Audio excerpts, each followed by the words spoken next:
Aujourd'hui, je t'emmène en visite dans le système solaire pour découvrir la seule planète connue entièrement habitée par des robots.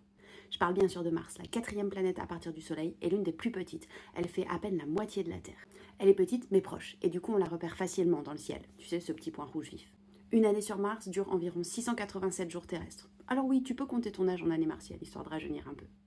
Dans son état actuel, Mars, c'est pas le lieu rêvé pour les vacances, c'est sec, rocheux, glacial. Mais pour nos explorateurs robotiques, aucun problème. Le rover Perseverance et le MRO notamment s'y baladent et l'étudient, et un jour peut-être, nos astronautes iront à leur tour explorer la planète. Et plus on l'étudie, plus on se rend compte que ce qu'on voit aujourd'hui, cette planète hostile et froide, n'a pas toujours été comme ça.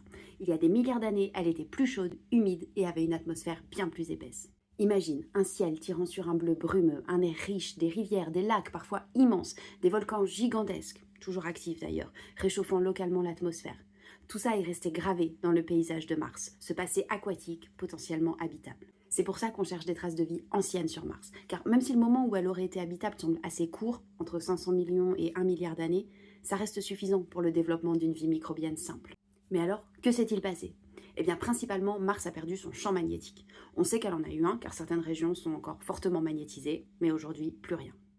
Jusqu'à il y a environ 4 milliards d'années, le noyau de Mars était en fusion, ce qui créait un effet dynamo, comme sur Terre.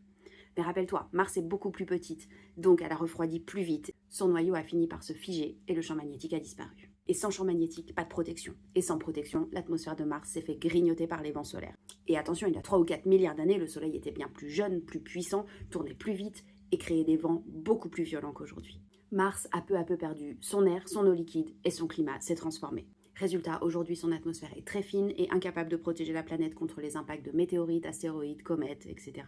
Et pas non plus possible d'avoir de l'eau liquide car elle s'évapore ou gèle immédiatement. Ça peut sembler dur à croire, mais Mars nous raconte l'histoire d'un monde qui a peut-être ressemblé au nôtre il y a bien longtemps. Alors l'exploration continue et de nouvelles missions, russes et chinoises, prévoient carrément de ramener des échantillons martiens sur Terre. C'est fascinant. Et un peu flippant aussi, parce que ça soulève des questions éthiques. Et si on contaminait Mars ?